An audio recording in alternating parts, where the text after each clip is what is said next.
5 वर्षानंतर कोर्टामध्ये याचिका का? संजय राऊत यांनी हा प्रश्न उपस्थित केलाय।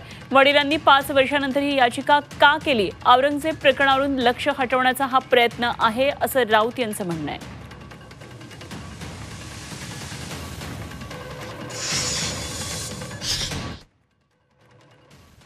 औरंगजेब प्रकरण सरकारवर उलटलं,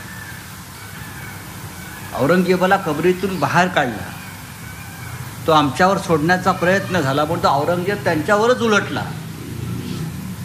त्याच्यामुळे औरंगजेबापासून मुक्तता मिळवण्यासाठी हे प्रकरण गेल्या 4 दिवसापासून शिस्त आहे, गेल्या काही दिवसापासून। आणि यामागे कोणाची प्रेरणा आहे, कोणाची शक्ती आहे आणि कोण पडद्यामागे हालचाली करत होतं याची सगळी माहिती आमच्याकडे आहे।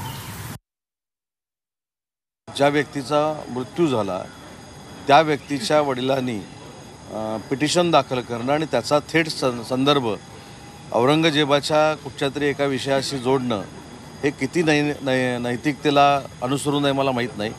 त्यांच्या घरातलं दुःख आहे, त्यांच्या पोटची मुलगी त्या ठिकाणी गेलेली आहे आणि त्याच्यामुळे त्यांना अधिकार आहे न्याय मागण्याचा। त्याचा आणि विधानसभेमध्ये चाललेल्या किंवा महाराष्ट्रामध्ये चाललेल्या औरंगजेबाच्या बाकीच्या गोष्टींचा त्याच्याशी काही संबंध असू नये आणि तो कोणी जोडू नये।